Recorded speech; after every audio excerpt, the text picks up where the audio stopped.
começar. Então, vejam, mais uma vez aí sejam bem-vindas, né? Sejam bem-vindos. Na aula passada, a gente teve o segundo encontro discutindo ainda aspectos relacionados à separação dos poderes, né? E hoje a gente vai avançar mais um pouquinho acerca dessa discussão. Especificamente na aula passada, a gente tentou aprofundar um pouquinho mais os aspectos relacionados a essa característica, né, que a separação dos poderes nos impõe, que é a ideia de especialização funcional. Então, eu tive a oportunidade de discutir muitos aspectos aqui relacionados a discussões sobre separação dos poderes. Inclusive, obrigado a Rebeca por ter postado lá no grupo o inventário lá de jurisprudência do STJ, que coincidentemente saiu exatamente no dia seguinte, né? Aliás, eu tive contato no dia seguinte à nossa aula, na semana passada, que aquela jurisprudência em teses ali geralmente é uma síntese que é publicada periodicamente quando você tem decisões do STJ que consolidam um determinado entendimento, né? E aquela publicação que saiu naquele dia tem sido exatamente uma publicação temática sobre direito à saúde, que discute um pouquinho, né, ou pelo menos aprofunda parte das discussões que a gente teve na aula passada. Só que aí o que aconteceu? A gente ainda ficou pendente de discutir, de explorar uma outra característica da separação dos poderes, né, que está ali, inclusive, o ministro Barroso fala um pouquinho naquele voto lá do caso da pílula do câncer, que é a ideia de independência aqui orgânica. Então, a separação dos poderes ele tem essas duas características, a especialização funcional e a independência orgânica. Especialização funcional, porque cada poder vai dispor de determinadas competências, porque ele é, né, característico, ou faz parte do DNA daquele poder, e, portanto, ele teria melhores capacidades ou condições de desenvolver aquela determinada competência, né? Sem embargo daquelas discussões que eu trouxe para vocês também sobre o exercício de funções típicas e atípicas e também os mecanismos de freios e contrapesos, né? Então, vai aparecer na tela de vocês aí a discussão que a gente travou, né, na aula passada. Então, eu falei aqui sobre especialização funcional, nós discutimos a questão da pílula do câncer, discutimos a questão aqui do aumento de passagens, né, o caso Embraer versus Boeing, e terminamos falando ali sobre direito à saúde e políticas públicas, né, algumas questões bem interessantes sobre o assunto. Então, eu falei em algum momento, quando alguém suscitou debate sobre controle de constitucionalidade, que na visão, por exemplo, do ministro Barroso, o controle deveria atuar exatamente para preservar isso daqui, né? Os elementos da democracia, as regras do jogo e também os direitos fundamentais. Então, o que a gente vai precisar fazer aqui, né? A gente vai precisar discutir agora o que são esses elementos aqui que nós estamos chamando aqui de ponto 2. Eu só vou colocar o número para eu poder escrever na próxima página em branco, que é exatamente, a ideia aqui de independência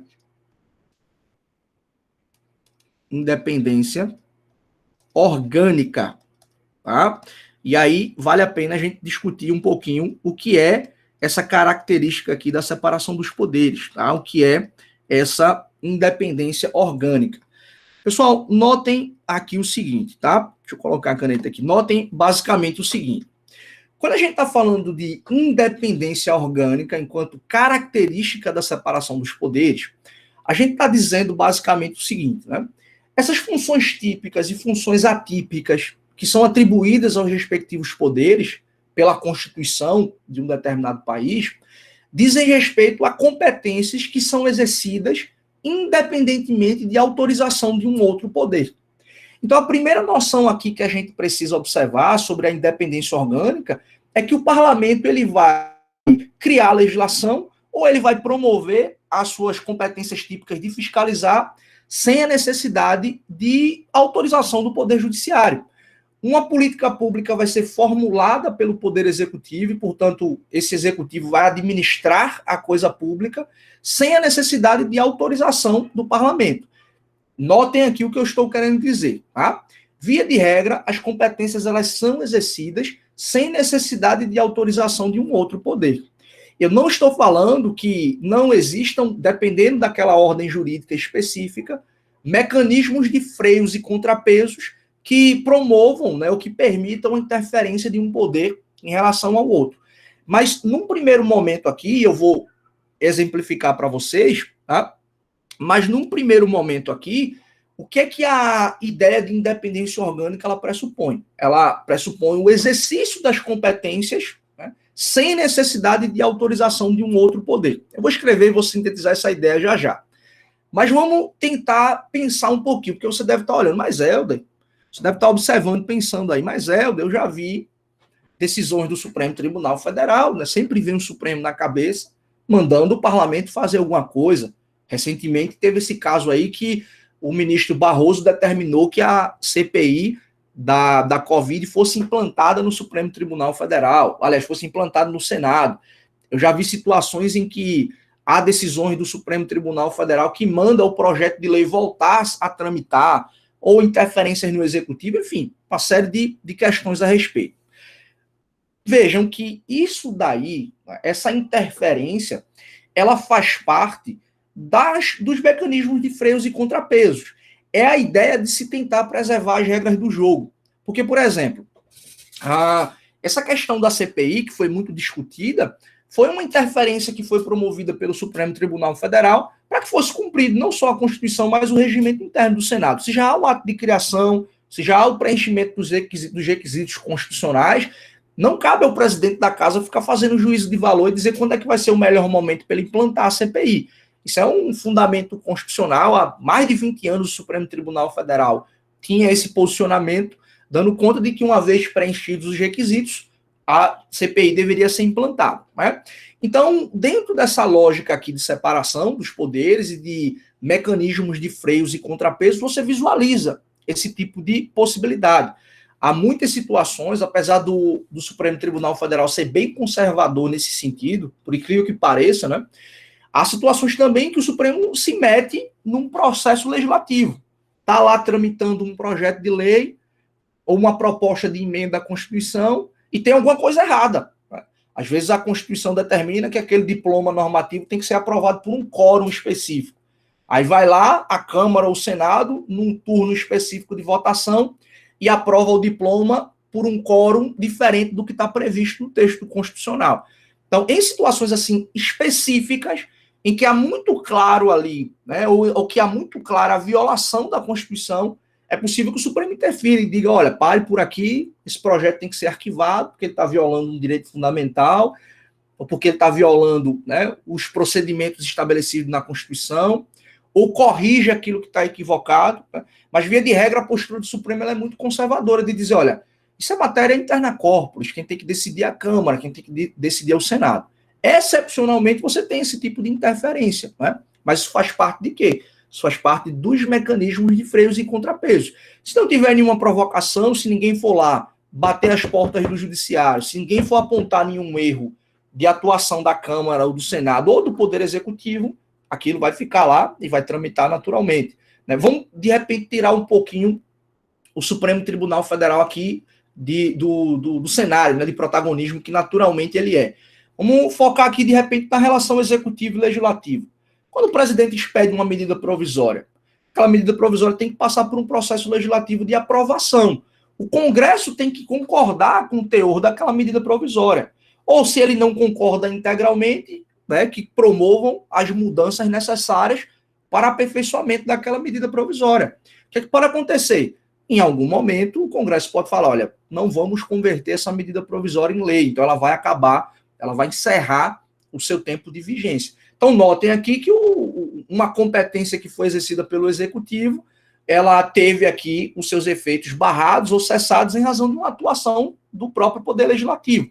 Mas aquela medida provisória, expedida pelo presidente, ela não precisou desse pedido de autorização ao Congresso Nacional. Por quê? Porque isso é uma competência que a própria Constituição dá diretamente ao presidente da República. Então, vejam que essas competências elas são exercidas aqui sem necessidade de autorização de um poder em relação ao outro, mas óbvio que, naturalmente, dependendo do caso, a partir desses mecanismos de freios e contrapesos, você pode ter a interferência de um poder em relação ao outro. Lá nas aulas de direito administrativo, lá na frente, daqui a mais ou menos uns 2 anos, quando vocês estiverem ali no 5º, no 6º período, vocês vão estudar uma disciplina chamada direito administrativo e vão estudar um assunto chamado poder de polícia. Né? O que é o poder de polícia? É uma capacidade que o poder público tem de alguma forma, limitar o exercício de uma propriedade, de limitar a liberdade do indivíduo. Veja, não estou falando de prisão, estou falando de limitar mesmo. Por exemplo, você quer abrir um restaurante. Você não pode chegar e abrir um restaurante do jeito que você quiser. Você tem que respeitar normas de segurança, você tem que respeitar normas de higiene. E se de repente você descumprir as normas protetivas, né, da saúde, da higiene, da segurança, você pode ser punido, você pode ser multado, pode ter o alvará de funcionamento suspenso ou até mesmo uma situação extraordinária ser cassado. Então, para a prefeitura, por exemplo, interditar um estabelecimento comercial, ela não precisa pedir autorização ao judiciário. Ela tem competência naturalmente para fazer isso. Imagina uma outra situação, por exemplo, em que há proibição de se colocar um outdoor em determinada localidade. Aí vai passar lá os fiscais da prefeitura e encontram um outdoor num local que é proibido. O que é que a prefeitura pode fazer? Ela vai pedir autorização ao judiciário para ir lá e exercer o poder de polícia? Não, vai destruir aquele outdoor. Se tomar conhecimento de quem foi que colocou aquele outdoor contra as normas proibitivas, pode sofrer uma punição, pode ser multado, né, ou qualquer outra coisa correlata à legislação específica. Então veja que, embora haja essa interferência de um poder em relação ao outro, você pode sim, né, em quase a totalidade dos casos, o respectivo poder exercer a sua competência, aquela competência dada pelo texto constitucional, sem a necessidade de interferência um do outro. Tá? Então, como é que a gente pode, de repente, sintetizar essa ideia? A gente pode falar assim, ó, exercício, né? Exercício livre, tá? das competências constitucionais, tá? Então, exercício livre aqui das competências constitucionais. Então, cada poder, o executivo, o legislativo e o judiciário, vai desenvolver as suas competências sem necessidade, de autorização ou sem necessidade de interferência de um outro poder. Essa é a primeira noção, e isso é básico, né? Isso é básico. A ideia de separação, ela pressupõe exatamente isso, cada um no seu quadrado, né?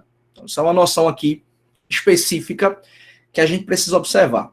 Olhem só, um outro ponto também que é muito interessante como desdobramento dessa ideia de independência orgânica é exatamente isso daqui que eu vou escrever e a gente vai conversar um pouquinho a respeito, né? A existência de prerrogativas para os membros.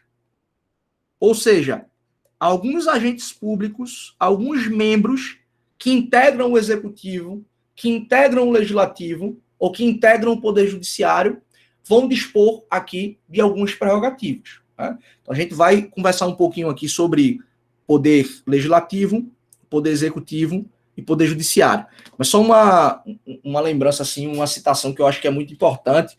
Tem uma obra clássica, né? Dentre as clássicas de Kelsen, né? Ele tem a sua teoria pura do direito, o seu jurisdição constitucional, né? Que ele formula a sua tese sobre o controle de constitucionalidade, né? Que a gente vai chamar de controle de matriz europeia.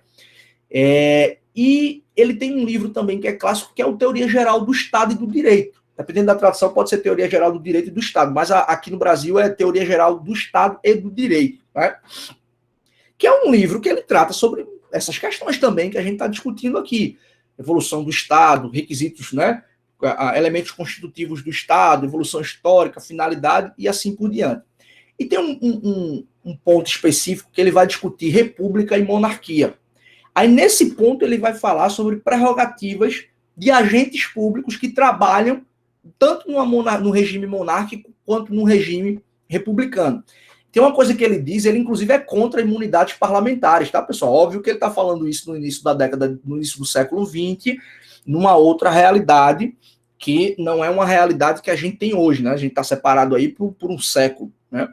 Mas ele é contra a ideia de imunidades parlamentares, por exemplo, que ele diz assim, é inconcebível dentro de um regime republicano em que você parte do pressuposto da ideia de igualdade entre os cidadãos e as cidadãs, você ter um agente público que tem um tratamento diferenciado. Né? Então, essa ideia de um agente público ter prerrogativas, isso é típico de regimes monárquicos, em que você tem um certo diferencial entre aqueles agentes, entre aqueles que integram a respectiva sociedade. É óbvio, né, pessoal, que a gente precisa olhar esse tipo de reflexão com o necessário tempero. É aquilo que a gente já vem discutindo há um certo tempo. Cada contexto histórico você tem uma reflexão sobre os problemas que ocorrem em determinado momento. Essas ideias que a gente está trabalhando aqui de freios e contrapesos, de separação dos poderes, né?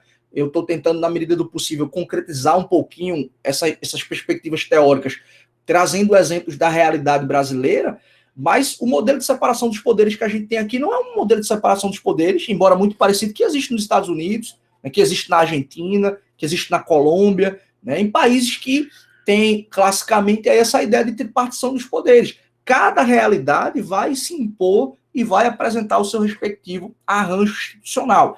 Essa é uma regra, essa é uma reflexão pertinente para aquele contexto? Era. A gente ainda estava vivendo um certo declínio, né? Ainda existiam algumas monarquias, regimes também, é uma crítica também destinada a regimes autoritários e totalitários também, mas a gente tem um contexto específico para esse tipo de reflexão. Olhe para a realidade da Constituição de 88, por exemplo, que a gente, inclusive, teve uma conversa há pouco. A Constituição de 88 ela foi gestada dentro de um contexto de redemocratização do país. Né? No período anterior, de ditadura militar, houve fechamento de congresso, cassação de direitos políticos, aposentadoria compulsória de magistrados.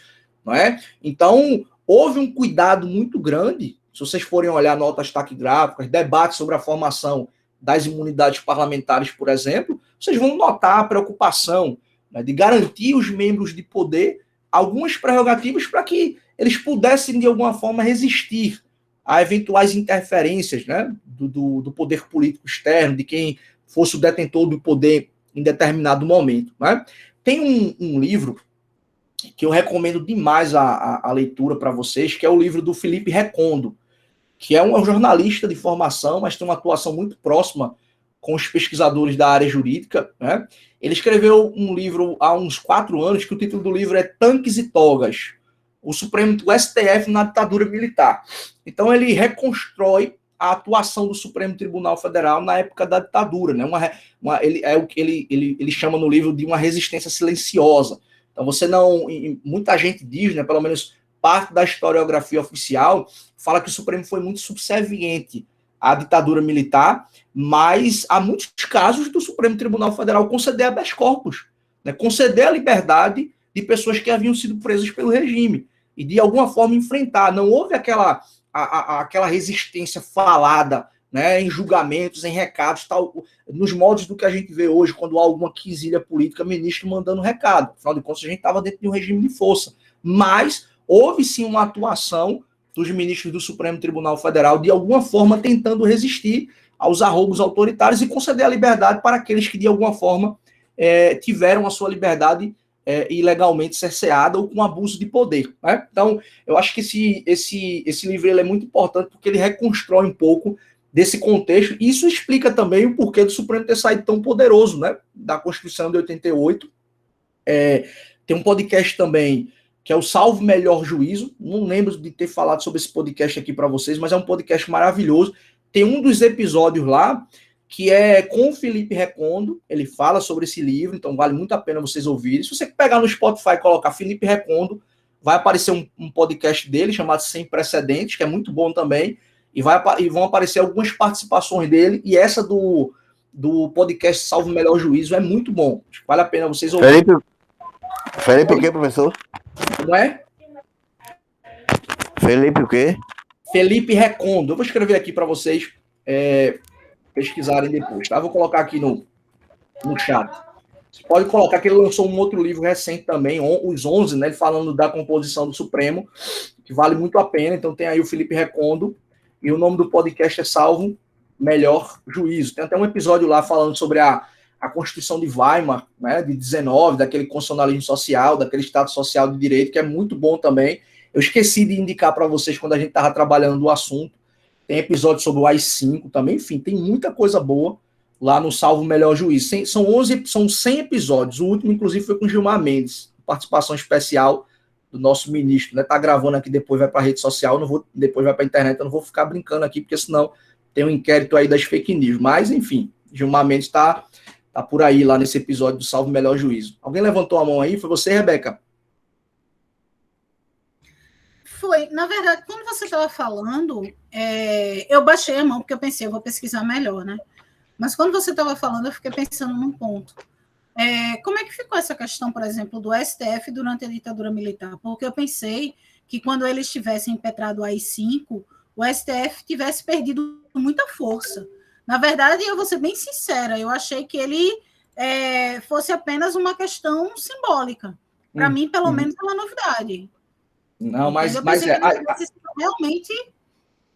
a gente tem essa percepção. A gente tem essa percepção pelo regime que estava instaurado, que os poderes constituídos eles foram subservientes, porque eles não tinham nenhum tipo de mecanismo que pudesse, de alguma forma, resistir àquilo que estava acontecendo. Mas o modo, né, o Felipe Recondo, inclusive, traz essa reflexão, ele diz, olha, o modo que os ministros tinham para resistir, ninguém podia vir a público, dar uma entrevista, falar alguma coisa no rádio, falar, não, nós somos contra o governo militar, por causa disso. Meia hora depois, estava chegando lá os militares para prender os ministros do Supremo Tribunal Federal. Então, de modo até, e o Felipe Recondo fala sobre isso no livro, de modo até estratégico, eles encontraram um modo de tentar resistir. Como é que eles poderiam resistir aos arroubos autoritários? Na sua atuação, na sua função constitucional. E conceder a liberdade para quem tinha direito a conceder a liberdade. Isso foi possível sempre? Claro que não. Né? Existiam algumas figuras políticas que eram presas e que chegavam ao Supremo Tribunal Federal esse pedido de habeas corpus, mas que não era, não havia assim, não era algo muito tranquilo de se decidir. Havia uma diligência muito grande da ditadura observando o que estava sendo feito ali pelo Supremo Tribunal Federal também, né? E houve uma diligência muito próxima em relação ao próprio Superior Tribunal Militar, que por incrível que pareça também concedeu liberdade para muitos dos que haviam sido presos pela ditadura. Então, assim, a gente de fato tem essa percepção pelo que estava acontecendo, né? Mas esse livro dele, inclusive, é muito debatido, é um livro recente, mas foi um livro, salvo melhor juízo, é o nome do podcast, mas salvo engano, ele foi um dos finalistas daquele... Como é o nome daquele prêmio, Rebeca, que eles premiam os melhores livros de cada ano? Jabuti? Exatamente. Ele foi um dos finalistas dessa premiação em 2016 e 2017. Foi um livro muito bem recebido pela crítica jurídica e é um livro de história também, né? Escrito por um jornalista que tem um pezinho no direito, que tem uma pesquisa documental muito forte, né? Ele é muito bom nesse sentido. Ele tem até uma coluna no site J-Info, que ele sempre escreve alguma coisa lá da história do Supremo Tribunal Federal, um caso específico. Ele fez uma pesquisa documental muito forte, então ele tem registro de muitos documentos, de decisões que foram assinadas à mão pelos ministros do Supremo Tribunal Federal. Então, assim, eu acho que é um novo elemento, né, que nos últimos tempos a gente teve para poder debater. Então, vale a pena, né? Você que, de repente, pode não dar tempo de comprar o livro, de chegar, ou de baixar, fazer alguma coisa, mas ouçam esse episódio que o Felipe Recondo participa, que é muito bom. Salvo engano, ele participa de outro episódio também da Ilustríssima, que é um podcast bem conhecido também da Folha de São Paulo. Mas vocês pesquisem aí a participação dele, que vale muito a pena. E ele está no Jota também, né? Oi? Eu vi aqui. Ele está no Jota também. O J-Info é um site criado por ele. Ele é um dos... não sabia, não. Ele é um dos gestores lá. Vale muito a pena, tá? O Felipe Recondo é realmente um pesquisador assim, sensacional. O que ele tem, né, contribuído para esse debate da história do pensamento constitucional, reconstruindo, principalmente a atuação do Poder Judiciário, ele é muito voltado para isso, vale muito a pena. Tem sido muito bacana aí as experiências e o que ele tem trazido de discussão, né? Mas vamos lá. Como a gente está observando essa questão aqui de prerrogativas para os membros, né, a gente vai ver uma série de garantias que são atribuídas, né? Se você for observar aqui, por exemplo, o legislativo envolve o debate das imunidades parlamentares. Eu estou exemplificando aqui com o Brasil, né? Se você for lá para o artigo 53 da Constituição Federal, né, você vai encontrar lá dispositivos tratando sobre as prerrogativas parlamentares, o que o parlamentar tem de proteção em relação àquilo que ele fala, aquilo que ele diz, aquilo que ele opina, aquilo que ele vota, né, a proteção que ele tem em relação a prisões, em relação a processos, né? Então, há a importância dos membros dos respectivos poderes de terem algumas prerrogativas para que haja a necessária independência e autonomia no exercício das suas funções constitucionais. Né? Se você vai olhar o próprio Poder Executivo, né, vai olhar prerrogativas do Presidente da República, né? Se você vai olhar aqui prerrogativas do Presidente da República, olhe lá o artigo 86 da Constituição, né? Que você vai ver algumas prerrogativas que são atribuídas ao chefe do Poder Executivo. Eu vou até ver se eu consigo projetar para vocês aqui, colocar a Constituição, porque tem um dispositivo que é muito interessante, que até um aluno, hoje pela manhã, chamou a atenção para um caso, né, que foi bem bacana. Eu dei um exemplo, ele acabou contribuindo, dando um outro exemplo também. Eu vou compartilhar com vocês aqui o texto constitucional. Vai aparecer na telinha aí, ó. Agora, para vocês, a Constituição. Deixa eu voltar aqui. Então, olha aqui, ó, artigo 86 do texto constitucional. Esse artigo 86 aqui é o que vai falar sobre, né, a função da Câmara, a função do Senado, no que diz respeito ao processo de impeachment, né, contra o presidente. E existem aqui algumas prerrogativas que são atribuídas ao presidente. No início de 2019, assim que Bolsonaro assumiu o poder, o ministro Marco Aurélio proferiu uma decisão suspendendo os processos contra Bolsonaro, né, que eram processos datados da época em que ele era deputado. E eu lembro que na época, todo mundo saiu por aí, né? Todo mundo não, uma forma de expressar, mas algumas repercussões ocorreram dessa decisão do ministro Marco Aurélio, de muita gente dizendo, olha aí, Bolsonaro já chegou aí cooptando os poderes, já comprou o ministro já está alinhado ali com o presidente, suspendendo processos contra ele, etc. Mas o que o ministro Marco Aurélio fez foi simplesmente cumprir o que está previsto nesse artigo 86, que impõe algumas prerrogativas, que apresenta algumas prerrogativas para o presidente. Olhem só, se vocês notarem aqui, ó, vejam o que diz o parágrafo 3º, né? Isso aqui, ó, parágrafo 3º da Constituição. Ele diz assim, ó, enquanto não sobrevier sentença penal condenatória, né? Enquanto não sobrevier sentença penal condenatória, nas infrações comuns, o presidente da República não estará sujeito à prisão. Então, o presidente da República, enquanto ele estiver presidente, ele não pode ser preso em hipótese alguma, a menos que ele seja condenado pelo Supremo Tribunal Federal e decorra dessa condenação a expedição de um mandado para prendê-lo. Então, via de regra, não existe aqui prisão provisória, né? Prisão temporária, prisão preventiva, prisão em flagrante, por exemplo, como existe para deputados e senadores. Né? Para o presidente não existe essa possibilidade. Enquanto ele estiver presidente, a única hipótese de prisão é exatamente em decorrência de uma condenação imposta pelo Supremo Tribunal Federal. E veja, não é automaticamente que a prisão vai ocorrer em razão da condenação, não. Essa condenação ela pode ser imposta numa pena que não seja suficiente para cumprimento de uma pena em regime fechado, por exemplo, e, portanto, que haja necessidade da prisão do presidente. Tá? Então, isso é uma restrição. Excepcionalmente, só um minuto. Excepcionalmente, você pode realizar a prisão, desde que seja em decorrência aqui de uma condenação, certo? Fala, doutor.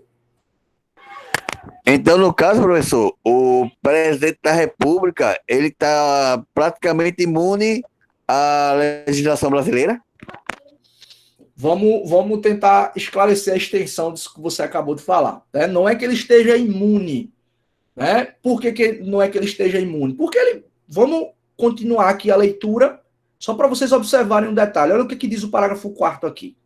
O parágrafo 4º diz assim: o presidente da República, na vigência de seu mandato, ele não pode ser responsabilizado por atos estranhos ao exercício de suas funções.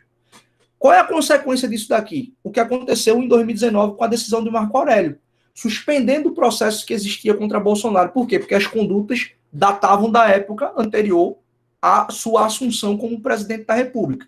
Então, se você notar aqui, Zé Carlos, o que é que a Constituição está falando? Ela está dizendo assim, que ele não pode ser responsabilizado no curso do mandato, na vigência do mandato, por atos estranhos ao exercício da sua função. Mas ele pode sim, no curso do mandato, ser responsabilizado, se houver a comprovação de que ele estava envolvido em esquemas de corrupção, de que ele praticou algum tipo de conduta. Então, ele não é imune à legislação. O que acontece é há hipóteses mais restritas de punição enquanto ele estiver presidente. Tem dois fatos aqui que eu posso citar para vocês. Esse caso de Bolsonaro, da decisão do ministro Marco Aurélio no início de 2019, ele suspendeu os processos porque o presidente não pode ser responsabilizado por atos estranhos. Então, desde o momento que ele assume a cadeira presidencial, o que está acontecendo até então tem que ficar suspenso após o fim do mandato presidencial, né, e o fim, por qualquer razão, por ele ser impeachmentado, por ele ser condenado, por ele renunciar, ou por simplesmente terminar o tempo dele de mandato, aí o processo volta a transcorrer. Em 2019, também no início, né, vocês devem lembrar que Temer foi preso. Lembram disso? Teve um mandado de prisão contra Temer. O que foi que aconteceu? Temer estava até aqui, ó, o pescoço de processo, implicado também na Lava Jato, num desdobramento lá em São Paulo, e enquanto ele estava presidente, ele não poderia ser preso por causa desse dispositivo constitucional, né? Quando termina o mandato e Bolsonaro assume a transição, alguns meses depois, o que foi que aconteceu? Mandado de prisão contra Temer. Por quê? Porque enquanto ele estava lá na cadeira de presidente, ele não poderia ser responsabilizado. Então a questão aqui é exatamente essa, sabe, Zé Carlos? Não é que ele esteja imune, é que, na verdade, há uma certa... há um certo estreitamento para a possibilidade da responsabilização aqui do presidente. Tá? Pode falar, Rebeca. Então, o entendimento seria que a função de presidente é muito mais importante do que a responsabilização de outros crimes que, porventura, ele venha a cometer. Então, seria mais ou menos esse entendimento de que, se tirá-lo de qualquer forma, seria não apenas um ataque à democracia no sentido de que pessoas votaram nele. Ele é um representante do povo, mas que também seria uma grande problemática porque quebraria, digamos assim, uma espécie de governo, no sentido de que a retirada abrupta de um presidente poderia causar problemas econômicos, problemas sociais. Seria esse o entendimento? A gente vai discutir isso quando eu for falar aqui sobre presidencialismo e parlamentarismo, mas a reflexão muito importante que você trouxe, porque aqui é o seguinte, tá? Vou só destacar 2 pontos aqui. O primeiro é que essa questão do presidente não poder ser responsabilizado por fatos estranhos ao exercício do seu mandato, né?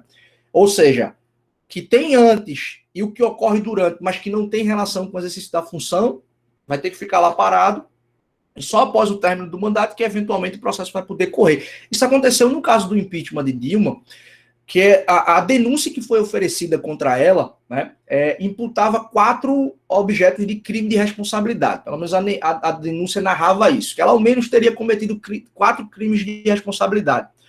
Só que quando Eduardo Cunha recebe a denúncia contra Dilma, né, ali em 2016, ele exclui dois objetos, 2 pontos da denúncia, né, e só recebe a denúncia em relação às supostas pedaladas fiscais em 2015 e algumas questões lá relacionadas à formação do orçamento brasileiro naquele ano, ali em 2015. E ele não recebe a denúncia com os fatos narrados que ela tinha praticado em 2013 e 2014, exatamente por conta desse dispositivo. E aí ele fundamenta dizendo que na vigência do mandato o presidente não pode ser responsabilizado por fatos estranhos a ele, e, portanto, não tem qualquer cabimento levar à frente uma denúncia com fatos que são anteriores. E aqui foi uma discussão muito grande à época, porque você pode estar pensando, mas Helder, não foi não houve reeleição, não houve a continuidade do mandato, não é essa a interpretação da doutrina.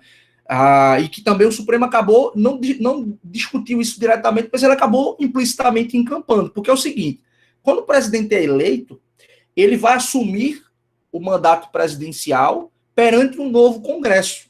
Então ele vai fazer um juramento, ele vai prometer cumprir a Constituição e ele vai ser recepcionado por uma legislatura que está se iniciando, né?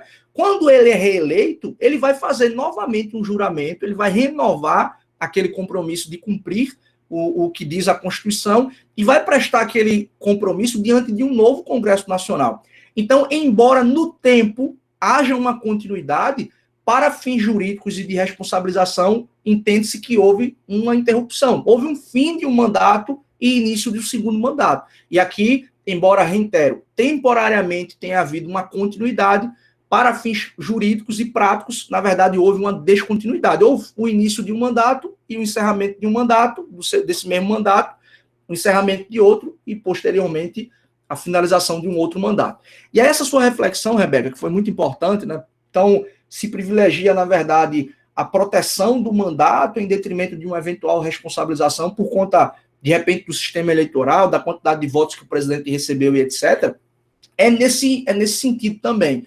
Porque, por exemplo, no caso do impeachment, a legislação brasileira, por exemplo, ela dá uma margem muito grande para você ter pessoas que, né, presidentes que praticaram crimes de responsabilidade e não serem destituídos, e eventualmente você ter dúvidas se houve ou não crime de responsabilidade e ainda assim haver a destituição. Por quê?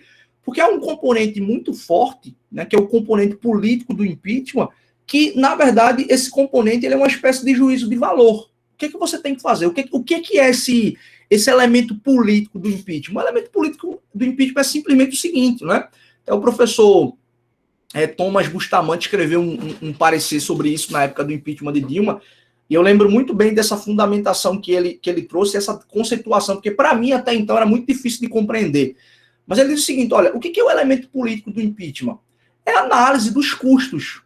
Vai ser melhor ou vai ser pior para o país destituir ou manter aquele chefe do Poder Executivo que claramente praticou crime de responsabilidade? Porque ele pode ter praticado, né, o crime de responsabilidade, mas num juízo político, para que não haja um agravamento da crise, é melhor que ele continue, encerre o mandato e depois a gente vai renovar e um outro vai ser eleito e outras medidas poderão ser tomadas. E além disso, né, essa questão do impeachment é de fato uma medida muito drástica, porque você destitui um presidente da República, né, um chefe do Poder Executivo, você destitui e aqui o que você faz? Você faz um rompimento de um mandato. Vejam, presidencialismo, e a gente vai estudar isso um pouco mais para frente, quando alguém é eleito, ele é eleito para um mandato. Então, o mandato do presidente ele tem início e ele está programado para ter um fim. Eventuais interrupções abruptas causam um trauma muito grande, porque você está arrastando o chefe do governo com o chefe de Estado, todo mundo junto numa única figura, e que foi eleito pelo sistema majoritário, ou seja, quem tem mais votos válidos, né? Não é que tem mais votos da população, é que tem mais votos válidos, não necessariamente uma coisa tem relação com a outra. E era exatamente isso, Rebeca, que Rodrigo Maia falava, ele usava esse argumento direto, olha, para que a gente vai levar à frente uma possibilidade de um impeachment aqui no meio de uma pandemia que a gente não sabe nem como tratar? O custo político seria muito maior ele sair do que ele continuar. Então, esse é um elemento aqui muito forte, né?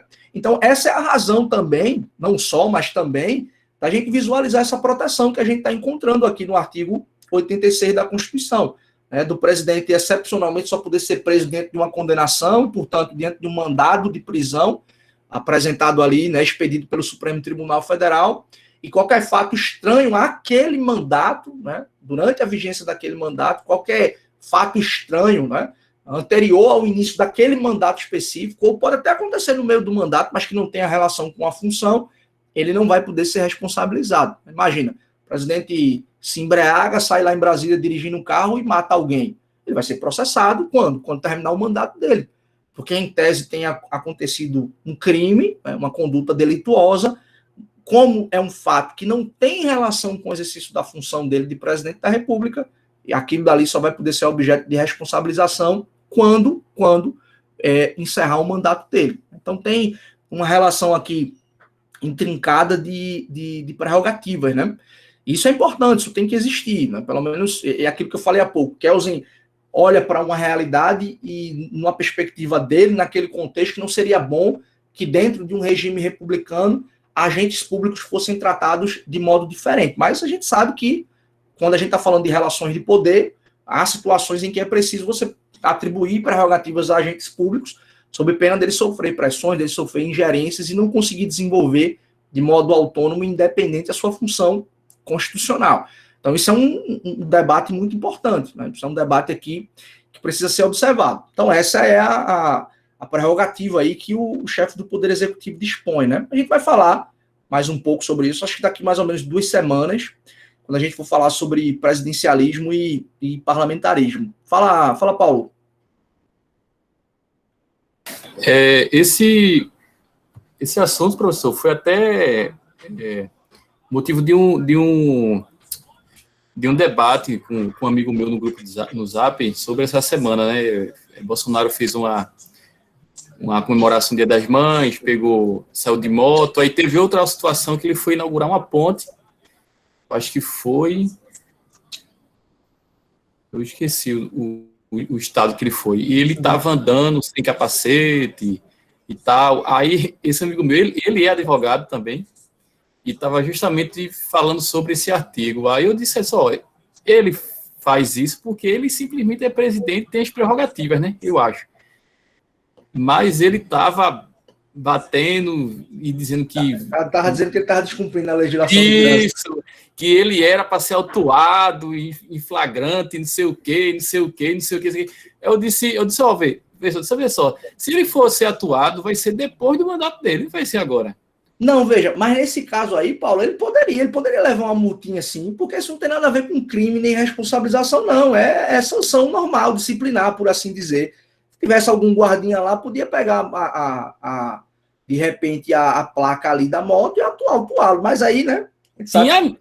Guarda tinha muito, né, professor? No conto de Diálogo fala, federal. A gente sabe que isso não ia acontecer, né? No conto de fala, a gente sabe que isso não ia acontecer. Mas isso é outra coisa, porque essa sua reflexão é importante, porque a gente entende um pouquinho a extensão dessa prerrogativa. Aqui é uma prerrogativa de natureza penal, né, para ele não ser preso, para ele não ser processado, para ele eventualmente não ter a interrupção do seu mandato abruptamente, eventualmente também não haver aqui interferências diante de uma eventual prisão.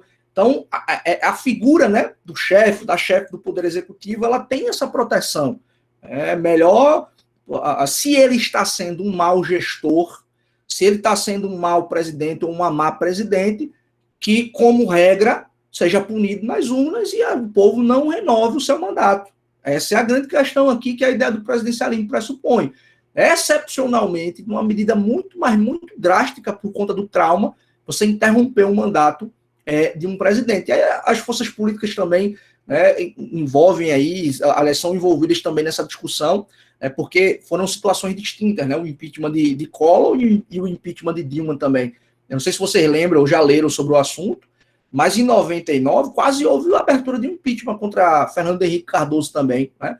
O presidente da Câmara, à época, me fugiu o nome dele, que era um presidente de oposição, ele chegou a admitir a denúncia contra Fernando Henrique Cardoso, mas interpuseram um recurso, aí essa denúncia ela foi analisada pelo plenário. Quando chegou no plenário, o plenário mandou arquivar. Essa previsão, inclusive, de recurso, ela foi declarada inconstitucional pelo Supremo, no caso de Dilma, mas lá em 99 ela existiu, né? A ideia basicamente era a seguinte: a decisão do presidente de admitir ou de inadmitir, ela é soberana. O que o presidente da Câmara decidir não cabe recurso, não cabe esse negócio, o presidente rejeita uma denúncia, aí alguém interpõe um recurso para ir para o plenário. Não existe isso. O Supremo, desde 2015, disse que é inconstitucional, porque senão todas as denúncias que foram decididas aí, que foram negadas seguimento contra Bolsonaro, ou que tenham ficado para trás, ou que ninguém tenha admitido, alguém já tinha manifestado, já tinha interposto um recurso, né? Eu até escrevi um texto no ano passado, que foi publicado num dos livros, que foi um dos livros organizado pelo professor João Paulo Alain, falando de uma ação que tinha sido proposta no Supremo, pedindo que o Supremo determinasse. Olha aqui a separação dos poderes. Vê só como a sutileza do debate ele aparece, né? A ação era a seguinte: ela queria que o Supremo determinasse ao presidente da Câmara dos Deputados que ele analisasse num prazo de 30 dias todas as denúncias que haviam sido oferecidas contra Bolsonaro até então. Aí a grande discussão aqui, inclusive, eu disse que eu concluo isso no texto, dizendo que essa previsão, eventual decisão do Supremo Tribunal Federal nesse sentido, violaria a separação dos poderes, porque o Supremo estaria determinando algo para o presidente da Câmara que não está previsto na Constituição, que não está previsto na lei do impeachment e que também não está previsto no regimento interno da Câmara dos Deputados. Então, o Supremo criaria uma regra que não está previsto em nenhum dos 3 diplomas que regulamentam o impeachment. E aí eu volto para aquilo que eu falei agora há pouco, a partir da reflexão que a Rebeca trouxe. O impeachment tem esse componente político muito forte. E esse componente político, ele envolve o time. Quem é que não se recorda aqui que Eduardo Cunha admitiu a denúncia contra Dilma depois que o PT fechou questão dizendo que ia votar contra ele na Comissão de Ética e Disciplina, né? Então, nesse sentido aqui, você até pode criar, inclusive, projeto legislativo tramitando no Congresso Nacional para criar prazo, para que o presidente ele possa, né, analisar as denúncias que são oferecidas. mas é inconcebível, na minha percepção, que essa obrigatoriedade de prazo ela venha de uma decisão do Supremo Tribunal Federal, sem que isso esteja previsto na Constituição, na lei que regulamenta o impeachment, ou até mesmo no regimento interno da Câmara. E, por incrível que pareça, para surpresa de muita gente, o Supremo acabou sendo respeitoso e deferente e não se envolveu nessa questão, né? Mas, pelo menos foi um debate que foi suscitado no ano passado. Fala, Zé. Ô, professor, o impeachment, ele não mexe com a nação plenamente? Com certeza. Todo mundo lembra, né? Se a gente perguntar, de repente, aos nossos pais, aos nossos avós, como é que foi ali o início da década de 90, o impeachment de Collor, você vai ver que teve um momento de efervescência, de movimento, pessoal nas ruas.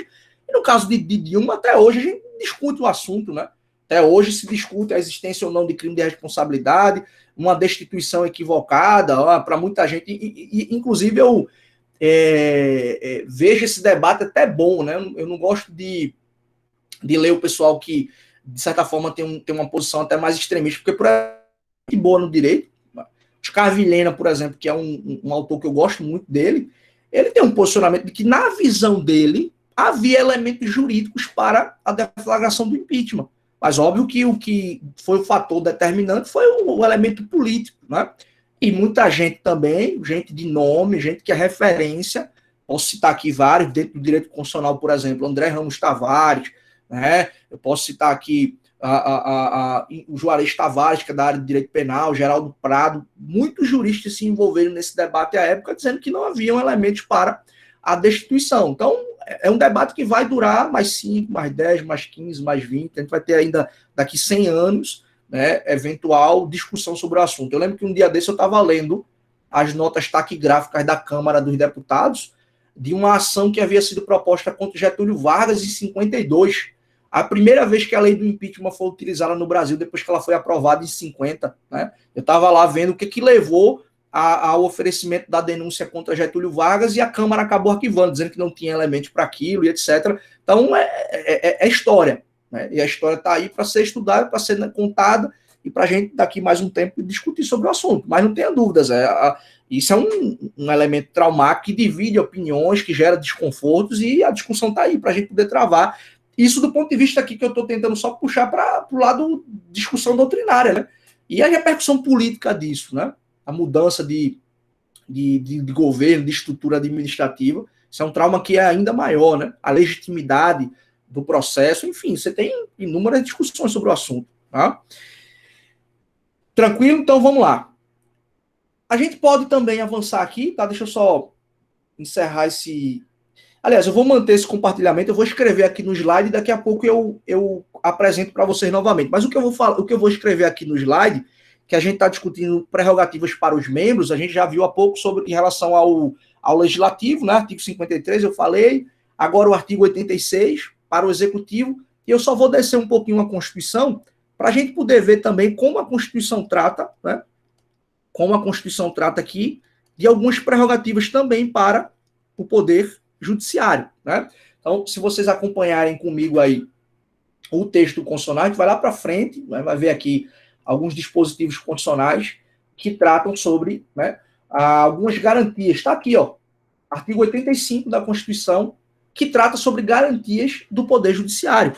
Então, se vocês observarem aí, são prerrogativas também, né, que atribuem, né, um grau de autonomia e de independência aqui para os integrantes do Poder Judiciário. Na aula passada eu falei para vocês sobre a obra O Federalista, né? O primeiro texto, Rebeca, que eu li no PIBIC de Glauco, a primeira orientação que eu tive com ele, foi um artigo da obra do Federalista discutindo o Poder Judiciário nos Estados Unidos. E os pais fundadores naquela época escreveram esse artigo na obra do Federalista para justificar o porquê do judiciário, né, estar sendo gestado naqueles moldes na Constituição americana. É um judiciário que é forte, que tem prerrogativas, que tem garantia de uma boa remuneração, né? De fato, é um poder judiciário que tem uma conotação, em alguma medida, até de preponderância em relação aos outros poderes, né? Isso até ficou caracterizado no decorrer do tempo, mas também é uma discussão histórico-doutrinária. Mas a verdade aqui é basicamente a seguinte, né? que é que esse artigo federalista diz? Ele fala assim, olha, o Poder Executivo tem a espada, né? Afinal de contas, as Forças Armadas estão subordinadas ali ao Poder Executivo, ao Presidente da República, né?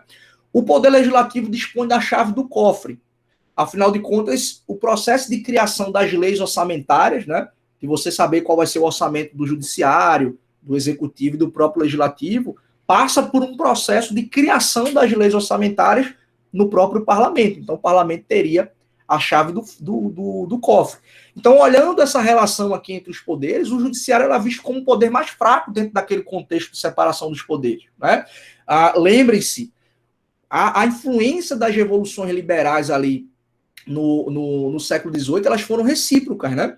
Há citações de passagens da Revolução da Revolução Gloriosa na Inglaterra, há citações das passagens da Revolução Francesa também, lá na confecção da Constituição Americana. E lembrem-se, né? O que é que a gente tem lá na França? Glauco fala isso naquele texto do Estado Legalitário que eu apresentei para vocês.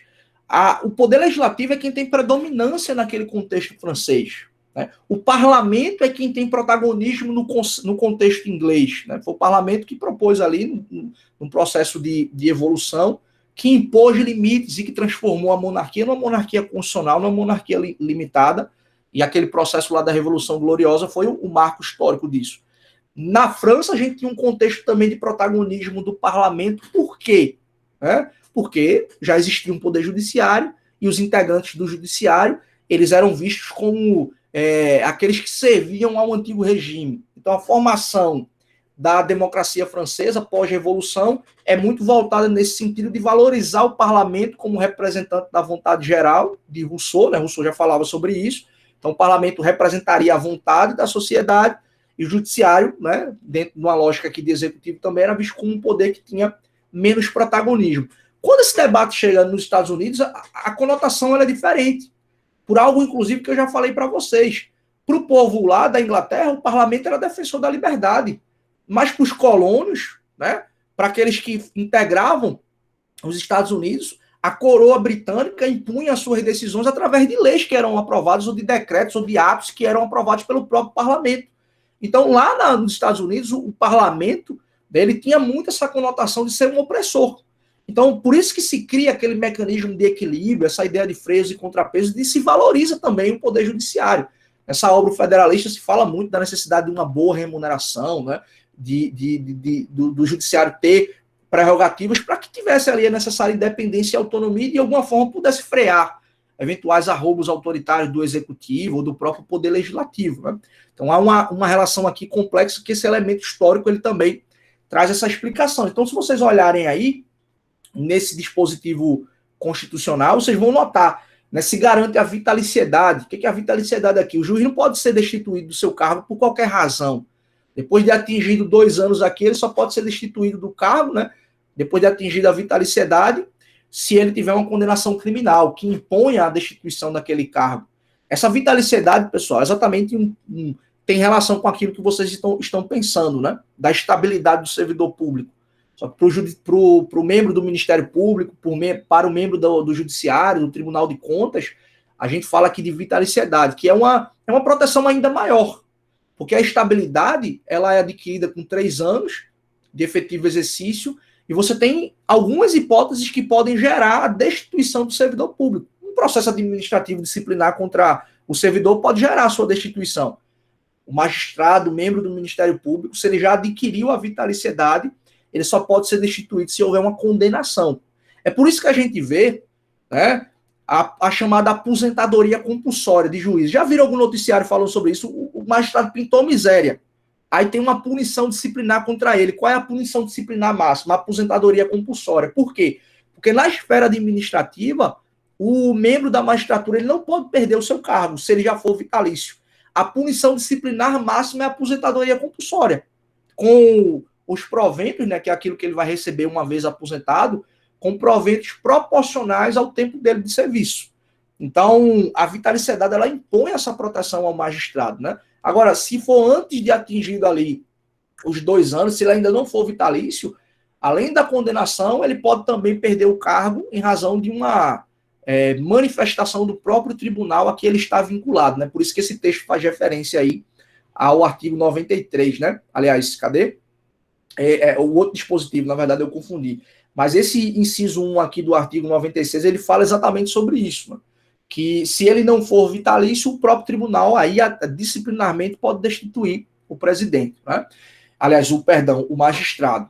E aqui no inciso 2 se fala da inamovibilidade. O que é isso? Se você está ali atuando numa comarca, você não pode simplesmente de uma hora para outra ser transferido de lugar, ser removido. Porque isso pode gerar, né? Vocês que estudaram comigo semestre passado, vedação a tribunal de exceção, o princípio do juiz natural. Se você fica movimentando o juiz de um lado para o outro, você pode estar querendo burlar a prestação jurisdicional. Punir um magistrado que é muito rigoroso e colocá-lo ele para bem longe, né, de onde ele estava, ou de repente destacar um magistrado para atuar numa área por conta de uma posição que agrada o tribunal. Então, via de regra, você não pode ter essa movimentação de uma hora para outra, né? Tem que ser dado, inclusive, a oportunidade do magistrado se manifestar de alguma forma, de repente, tentar afastar essa movimentação. E você tem aí também a famosa irredutibilidade de subsídios, né?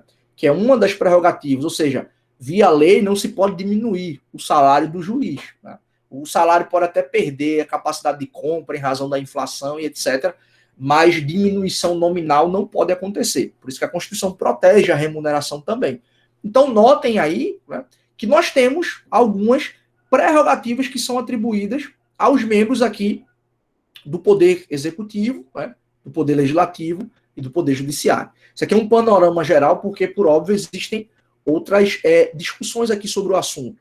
Então, por exemplo, né, se você for observar, deixa eu voltar aqui, se você for observar, existe um debate aqui bem interessante também em relação ao Ministério Público.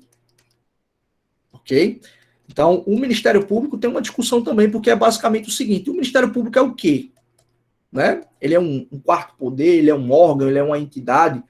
Se você for olhar o artigo 127, está um pouquinho mais abaixo ali daquele dispositivo que a gente leu. Se você for ler aqui o artigo 127, o que é que você vai notar? A Constituição diz assim, que o Ministério Público é uma instituição permanente. Ela não chama de órgão, ela não chama de quarto poder. E o Ministério Público não está incluído em nenhum dos poderes. A Constituição não diz isso expressamente. Se a gente for olhar ordens jurídicas anteriores, a gente vai ver, por exemplo, que o Ministério Público, com a Constituição de 37, na ditadura do Estado Novo, com a própria Constituição de 67, né, Constituição da ditadura militar, o Ministério Público integrava o Poder Judiciário, era um órgão subordinado ao Poder Judiciário. A emenda constitucional número 1 de 69, né, que para muita gente foi uma nova Constituição, ela tira o Ministério Público do Judiciário e coloca no Executivo. Aí o Ministério Público fica mais ainda permeável a essas influências do poder político da época, né? Mas se você for observar, a Constituição de 88, ela deu o mesmo tratamento para o Ministério Público que deu ao magistrado, ao Judiciário. Essas prerrogativas que a gente viu agora, né, essas garantias institucionais aqui para o magistrado, de vitaliciedade, de inamovibilidade, né, de irredutibilidade de subsídios, até, pessoal, as proibições da magistratura, os membros do Ministério Público são passíveis também. Então, é um regramento muito parecido, né? Se você quiser depois dar uma lida, vá lá para o artigo 128 da Constituição, siga a sequência aqui da leitura do 127, 128, que você vai ver as prerrogativas que são atribuídas aos membros do Ministério Público. E aqui fica uma discussão muito grande, né? O Ministério Público integra qual poder? Nenhum. Há até uma discussão de que o Ministério Público seria verdadeiramente um quarto poder. E por que isso? Porque essas características aqui que a gente está vendo, né? Essas características aqui que a gente está vendo, de independência orgânica, né? Do Ministério Público, dos poderes, né? Dos poderes exercerem livremente as suas competências, né? O Ministério Público faz isso. Né? As prerrogativas para os seus membros, os membros do Ministério Público dispõem de prerrogativas. Uma outra característica, até para aprofundar um pouquinho mais esse debate, que é característica inerente à ideia dos poderes, eu vou colocar aqui como terceiro elemento, é a iniciativa, deixa eu apagar aqui, é a iniciativa de leis orçamentárias. Né? O que é isso aqui? Iniciativa de leis orçamentárias. Então, notem vocês que cada poder vai ter o seu próprio orçamento, né? Então, aqui, ó, leis orçamentárias. Então, no processo que daqui a pouco vocês vão aprender, quando forem estudar direito financeiro, próximo semestre vocês vão estudar direito financeiro, provavelmente, vocês vão ver que existe um processo legislativo específico para a formação de leis, né? Então, você tem um orçamento, uma proposta de orçamento enviada pelo Judiciário, né? Uma proposta de orçamento enviada pelo Ministério Público ao Executivo, aquela proposta é consolidada e é enviada para o Parlamento que vai debater. Então, o Ministério Público tem também o seu orçamento próprio, tem a sua autonomia administrativa. Para quê? Para propor projeto de lei, criando cargos na sua estrutura. Amanhã ou depois a gente vai ter aqui técnicos ou técnicas, analistas do Ministério Público. Isso é fruto de lei, de iniciativa do próprio Ministério Público para criar os cargos na sua estrutura, para aumentar a remuneração. Então, se a gente percebe, no fundo, o Ministério Público aqui, ele tem todas essas características que são desdobramentos da ideia de independência orgânica.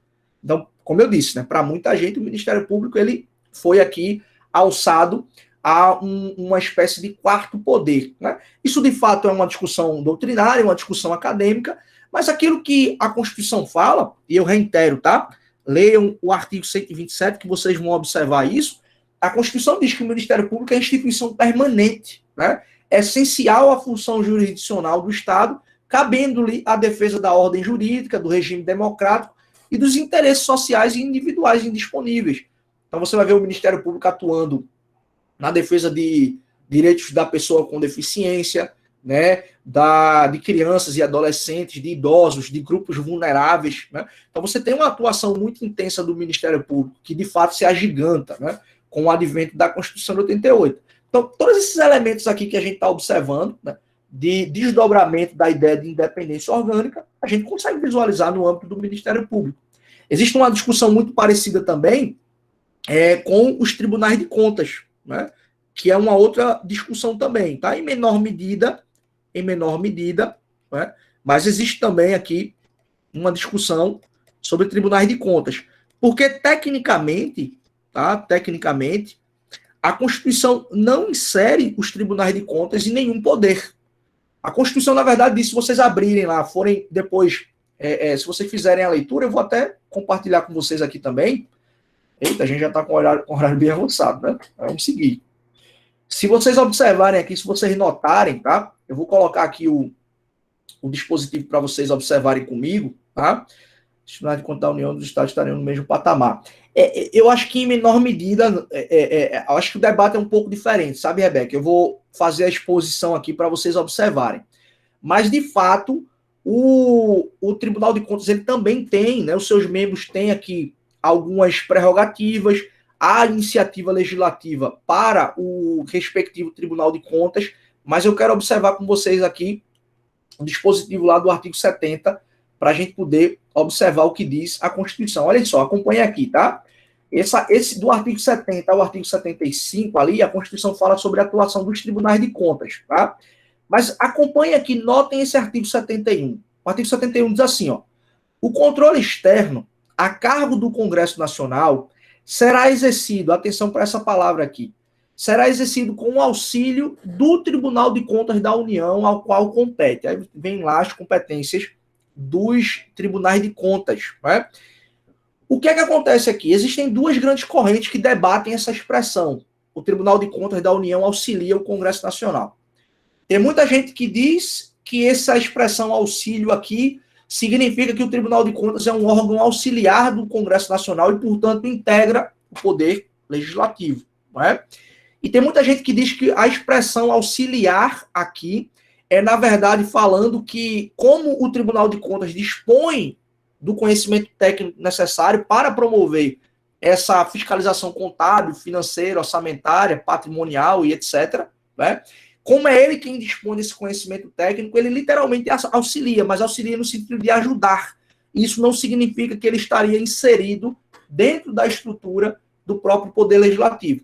Qual é o que se debate também? É porque os membros dos tribunais de contas têm também, né, prerrogativas, o Tribunal de Contas tem também iniciativa legislativa, Mas o debate, talvez, né, Rebeca e demais colegas, a discussão seja um pouco diferente. Por quê?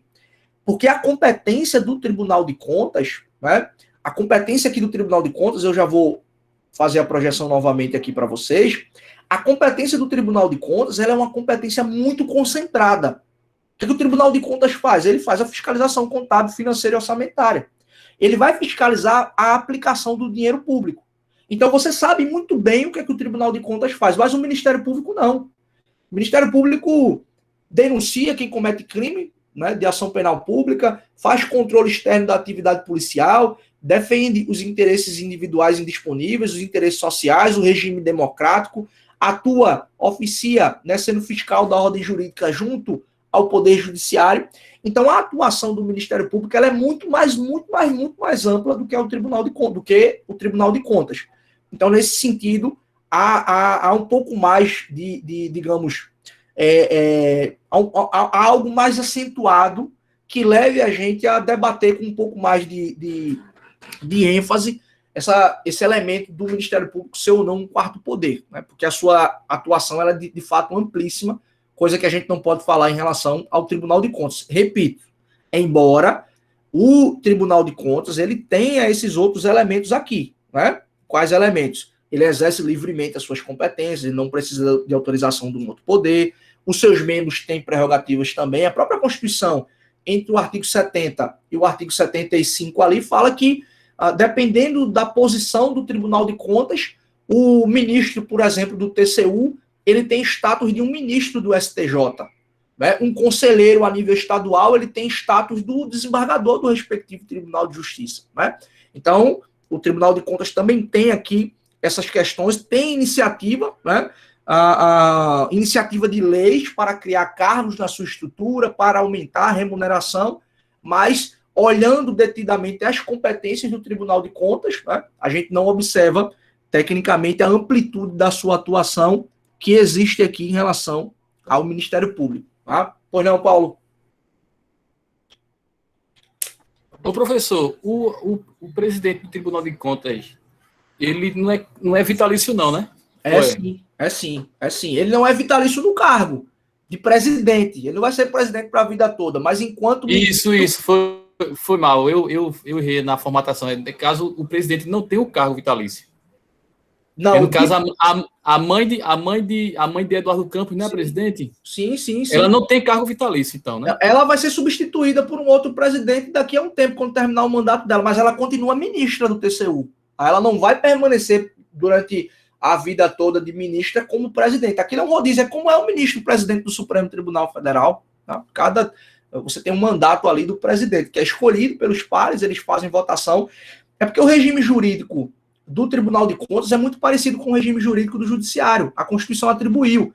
Disse que as mesmas prerrogativas no que couber, que são aplicadas ao Poder Judiciário, são aplicadas também aos tribunais de contas. Então, elas praticamente se equiparam. 22 horas. Dizem as más línguas, professor, que a família Arraes é que comanda o TCU, é verdade? Mas, deixa eu interromper a gravação. A mãe, o filho foi do TCU, Paulo Câmara foi do TCU, Geraldo Júlio foi do TCU. A questão é a seguinte, né? A força política, a nomeação para ministro do TCU é força política também. Então, ele conseguiu, através da sua força política, levar os familiares para lá, né? Então, enfim, é basicamente essa a questão. Né? Ele tinha um protagonismo muito grande à época, não à toa se lançou candidato a presidente. Então, para alguém fazer o que ele fez em 2014 é porque, de fato, tinha ali um protagonismo. Então, a indicação do ministro do TCU, embora não seja especificamente dos mesmos moldes, se bem que é, né? Mas, enfim, é muito parecido com a nomeação do ministro do STF. Você precisa ter um componente político também. Né? A gente estava vendo aí, né? Próxima indicação de Bolsonaro para ministro do Supremo. Já tem sido enviado alguns recados para o presidente, dizendo que André Mendonça não é um nome muito bem visto lá no Senado e que, de repente, correria risco. Para mim é tudo lorota, porque o processo é basicamente do mesmo jeito sempre. Toda nomeação sempre vai ter um bilhetinho, uma nota. Esse nome não é muito bem visto aqui, não. No final, só papagaiado, o negócio acaba acontecendo. Mas Uma outra Porque alternativa, deveria por ser exemplo. igualzinho à eleição nos Estados Unidos, né? Pois é. Lá sim o negócio sério. E uma outra alternativa se ele bota de repente André Mendonça no STJ, você vai colocar ele no segundo tribunal mais importante do país e ainda tem a oportunidade de nomear outra pessoa para ministro do STF. Então, a política está aí o tempo todo sendo observada para ver qual é a melhor estratégia a ser tomada. Então, não pense que se ele não indicar, significa que ele perdeu. Não, ele pode muito bem colocar lá no STJ e está tudo certo, não vai ter problema nenhum. Entendeu? Então, assim, elemento político, né, para a gente poder acompanhar, e nesse caso aí da nomeação, né, da ministra lá do TCU, da mãe do nosso ex-governador, é um elemento político, né, que é o diferencial nisso daí. Ok? Alguém tem alguma dúvida? Alguém tem alguma pergunta?